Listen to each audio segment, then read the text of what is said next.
Situata e rënduar nga rreshtet e dendura është analizuar gjatë mbledhjes së Komitetit Ndërministror të Emergjencave Civile, ku kryeministri Edi Rama njoftoi se të gjitha familjet që kanë psuar dome do të dëmshpërblehen në mënyrë të drejtë dhe të shpejtë. Sot dua t'i siguroj edhe të dëmtuarit e kësaj here se ne do të qëndrojmë me të njëjtin dinjitet njerëzor, shtetëror dhe politik çdo detyrim ndaj tyre, qoftë për banesat, qoftë për gjën e gjallë.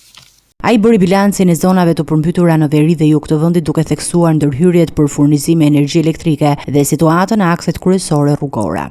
Deri tani janë në rang vendi numëruar 1587 banesa me praninë e ujit, janë evakuuar 339 persona dhe 51 familje, po ashtu prania e ujit është konstatuar në 13.211 hektar tokë bujqësore, ku një pjesë janë përmbytur, sikundër edhe disa qendra shëndetësore apo objekte arsimore. Kemi pasur disa shkëputje në zonën e Kuksit apo zonën e Librazhdit, por që të gjitha janë kthyer në funksion në kohë rekord. Ose të sot operatori i sistemit transmetimit relaton në raportin e orës 8 që të gjitha linjat janë funksionale, nuk kemi asnjë problematik për sa i përket transmetimit. Kryeministri u përgjigj gjithashtu kritikave të opozitës duke sqaruar se përmbytjet masive të mijëra hektarëve nuk janë rezultat i keq menaxhimit si në të shkuarën, por pasojë kryesisht e ndryshimeve klimatike, ndërsa në disa raste lidhen me papërgjegjshmëri njerëzore.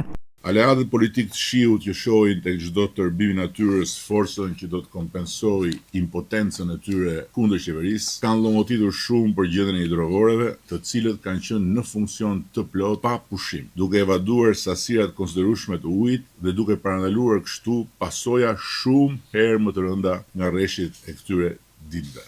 Ai dha përgjigje edhe për shpalljen e gjendjes së jashtëzakonshme dhe garantoi monitorim të vazhdueshëm të situatës.